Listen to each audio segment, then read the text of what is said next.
Something in my mind that if you cannot help yourself and then I'm helping you, I feel better. That's me.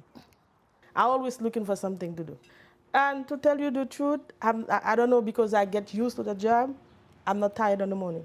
No, I don't feel tired. Renee. Good morning. Good morning. Good morning. Shanik, I'm here. Good morning. When I first started working with Yannick, her health was more difficult than what you see now. So every day that we have to be out, this doctor, that doctor, every day from Monday to Friday. And that's why like she frustrated over that because she said, look at me, you know? Even my hair, I can wash my eyes. But that's why we're here, to help you. Thank God that there's a way that you got help. I did get other, health care, but there wasn't as much as the attention that Mary bring to me. It's a big difference because she talked to me, she cares about my health, She's so devoting to me, and I think that counts a lot.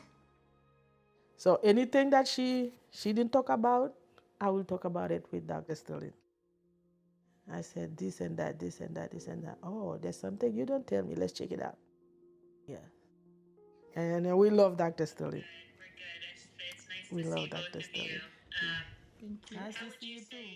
I think what strikes me the most about Marie is that when she comes to the visits, she's so engaged and she really wants to convey everything that's happened in the home that week or that month.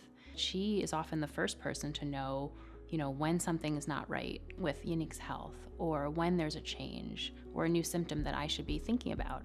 Oftentimes, if there are insights being made, there's not a system to readily have them feed back to doctors like me in practice. And so our research is really trying to capitalize on that. How do we leverage those insights to get them back to the primary care doctor, someone like me, who could then act on them to improve patient care?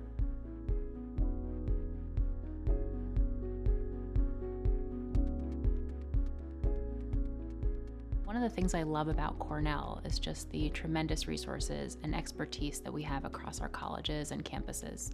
I went to Cornell as an undergraduate myself, so I was very familiar with the Ithaca campus and how experts from that campus could actually inform this work that we were doing with home healthcare workers. Dr. Sterling realized that we had a lot of overlap in our research interests. And that started what has become a really fruitful research collaboration. It's difficult to provide high quality care at home when you're not ensuring that the working conditions are as strong as they can be. And part of the efforts in our work is to make sure that this isn't a workforce that's taken for granted, that we sort of provide empirical findings, empirical evidence on what this workforce is doing. So the invisibility of the workforce is an issue, the isolation, transportation challenges. All of this is done with very low pay, often without benefits such as health insurance, which exacerbates these issues and is making it really difficult to find skilled home care workers willing to engage in this work. It's not easy. There's some times that I call like 3, 4, 5 times. You can get nobody. Or they put you on hold. The next thing that you know, they hang up. So I said, this is not right for my patient and for me either.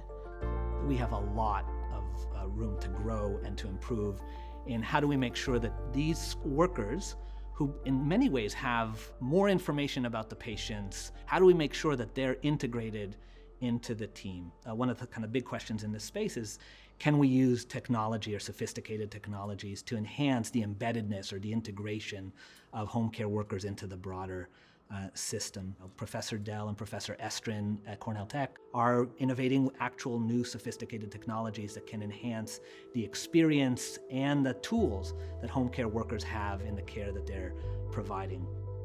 For home care workers specifically, what we've seen is really that they definitely are lacking tools that are specifically designed for them. And the tools that do exist are focused more at the organizational level rather than designed to support the activities that the home care workers are doing. And along these lines, we have one project that's looking at creating voice assistant tools. Voice assistants are becoming very widespread, and it's probably just a matter of time before these commercial devices are put into this context. Firmly press on the middle of the shin for at least 2 seconds, and then note how deeply the skin remains depressed. Let me know when to continue, or if you want me to repeat these instructions. Home care workers are often not told what kind of conditions the patient actually has. And so our goal here is to really try and explore these dynamics a little bit more, understand if this could be a way to provide that information, to provide some decision support around what to look out for, to provide more power or more agency to the home care worker. I'm really interested in technologies that are enabling of having that last meter of care be human. Humans touching humans. 2 years plus into COVID, everybody knows about telemedicine. This has inspired us to explore the use of extended reality in this context. We have created a lab where we simulate and emulate portions of these so that we have a context in which we can get the technology to work better. And so in our lab, we don't have bringing in sick individuals yet. Right now we have a mannequin, the same kind of mannequin that nurses use to train on particular skills, that medical students use to train on skills. With my thumb, okay. And then you see and count how quickly the skin comes back up. 1, 2, 3. And then do I check in multiple places? Where else should I check? You can check on the other foot, and you can also check further up on the leg. And so what the remote clinician is doing, when he's saying further up on the leg, if I start to go up and interpret that as up on the thigh, they can say... So we're experimenting with all these different kinds of tasks, but in a controlled environment for now. The plan being that as we learn more about how these devices perform and the kinds of outcomes and reactions that people have to them, that we can move to more realistic studies that are actually tried out over the long term in practice. We're not providing the kind of care that we're capable of providing as a national healthcare system. Our system doesn't invest in workers as a core part of delivering the kind of care that we should be delivering given the investments that we make. And so the work focuses on a slice of that. How do we make sure that we're providing the kind of care we should be providing, focused on one segment of the healthcare workforce, home care? That's part of me. I like the healthcare a lot. I like that. To see that I'm helping people and then they're happy with you. And then they knows that you're doing something for them. Yeah. I would love to change the way we think about providing care to people in the home. I would love to have our multidisciplinary group really push these ideas forward at a large scale. I would love to see home healthcare workers valued and compensated in the way they should. I've had the privilege of being a part of patients' lives, and I really see what's important to them. And a lot of what they say is important is being able to stay at home and feel good. And I think if we can do research that helps them to get to that goal, that really fulfills me. I really gained a lot being with her. So, respectfully, I think she deserves more.